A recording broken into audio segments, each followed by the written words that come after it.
bring in one of the great broadcasters of all time, Hall of Famer, Amazon Thursday Night Football play-by-play voice, Al Michaels, joining us on the program.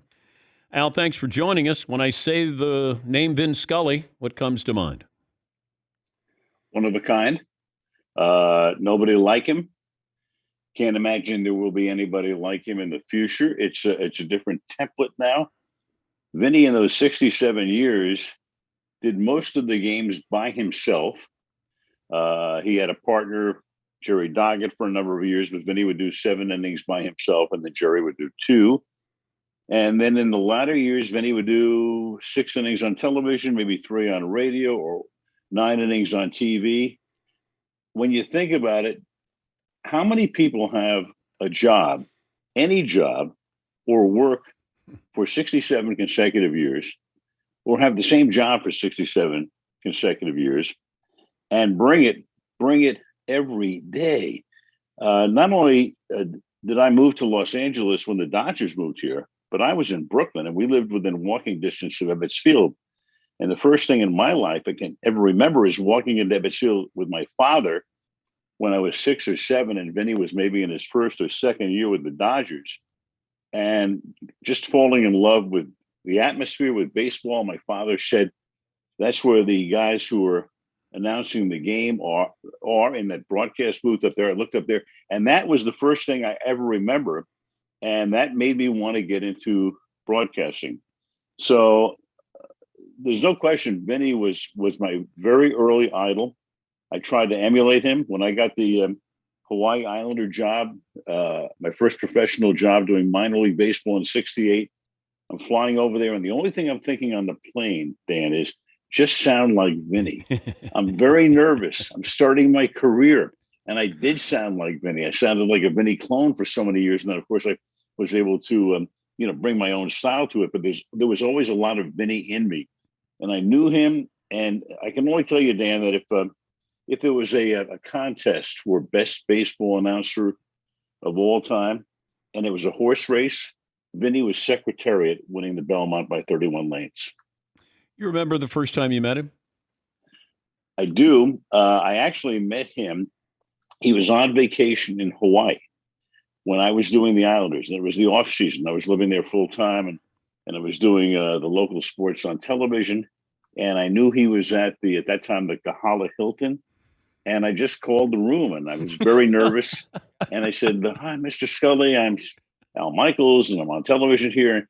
Would you mind if I came down with a camera and talk to you for a couple of minutes?" "Oh, sure," is how Vinny put it. And I went down there, and I was so nervous. And he was great, and he remembered it. Not that many years later, when I'm doing the Cincinnati Reds. And my first year with the Reds, I've got the big red machine. I've got Rose and Bench and Perez and Morgan would come the next year. And our first trip to LA, Vinny asked me to go on the pregame show, Dodger Warm-Up. And that was one of the great thrills of my life. I had listened to that show from the time I was a child. And Vinny's interviewing me on the radio. It was something I'll never forget. You talked about that style.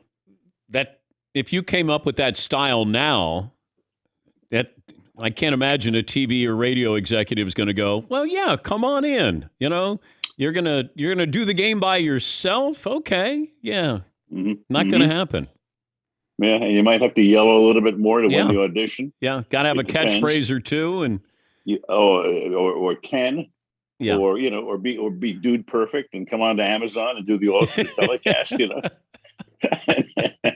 I mean, God bless everybody and all of times are changing now. Right now. Times are changing. You think so, Dan? Yep, you think so? Just a little bit. Times are changing. Yeah, but Vinny was forever, and even at the end of his career, and he ended it in 2016. Great honor for me. They were honoring Vinny on opening day, and they asked me to come and MC it and bring out all the Dodgers and all the people who were close to him. He was at the end of his career. And as I said, he brought it every day because through the years, they had a lot of great teams and some bad teams, but I would be driving home from wherever, 7, 8 years ago, get to the driveway, open up the garage door. And then if Vinny was telling a story, I would just stop, let the car idle, And I had to hear the rest of the story. Yeah. He was that good for 67 years. It's just impossible. Nobody could ever duplicate that. Nobody. But also, he did other sports. You know, He did. did football. He did golf. He Did did. game of the week with baseball. Yeah. But to be able to tell those stories, and radio is different than TV, as you well know. TV, your role is to complement what we get to see. Radio, I got to create everything. So to be able to do that, the same broadcast that's going to be on TV and on radio is kind of that's a double header that's tricky to pull off. Very. You mentioned Chick Hearn. Chick did that, but Chick did a simulcast. So Chick did radio and TV both, and had to do basically a radio broadcast, because if you were doing a television broadcast on radio, the radio listener was going to miss a lot. Yeah. So it was probably overly wordy, but basketball lent itself to being overly wordy. I mean, the game is a fast-paced game, as opposed to what baseball is. But Vinny made the transition perfectly. He knew how to, work both mediums. He was so descriptive, obviously, on radio, and radio lets you use every, verb in the dictionary. Television, you're doing a lot of captions and speaking in ellipses. You're filling. I mean, the verb is visual. You can see it's a line drive, it's a pop fly, whatever it is. Vinny knew how to do it perfectly. He was phenomenal at that. And as I say, I can't think of anybody like him. Could it happen again?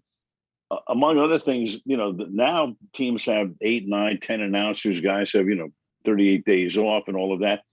For so many years, Vinny did 162 games in every spring training game, and they got to the playoffs and World Series a lot. So Vinny did everything all the time, and how his voice even held up was amazing. And you mentioned he did other sports.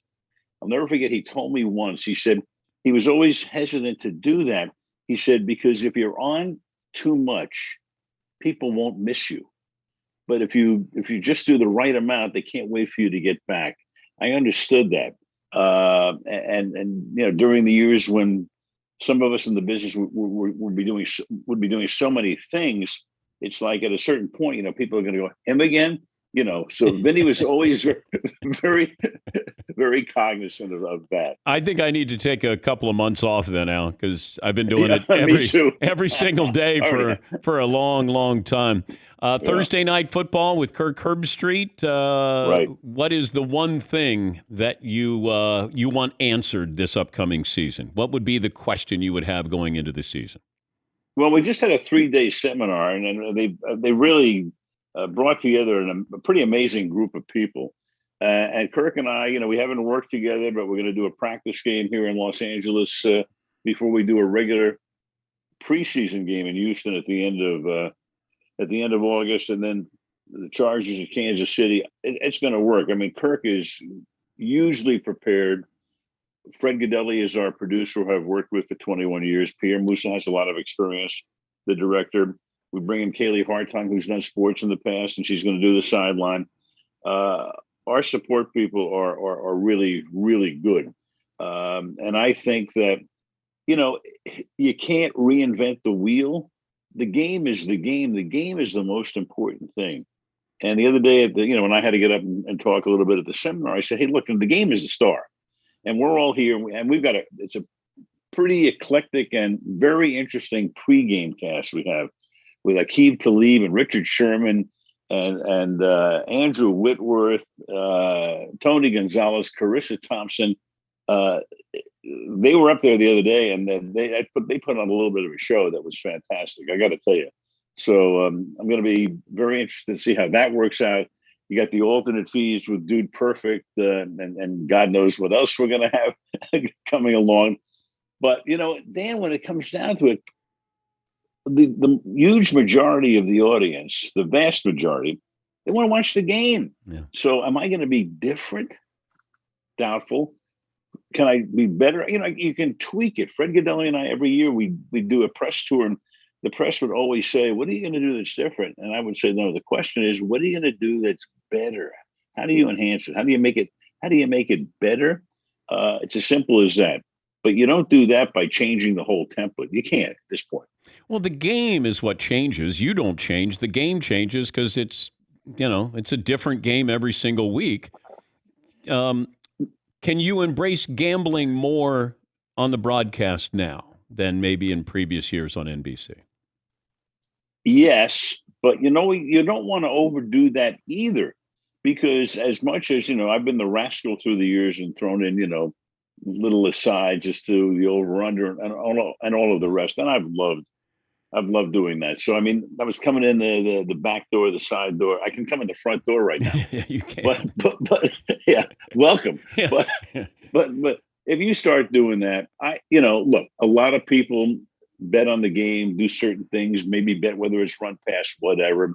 No, but I still think the vast majority of the audience is not into that. You can have some fun with it. You can talk about it in terms of what sort of an upset this is or how unusual something is.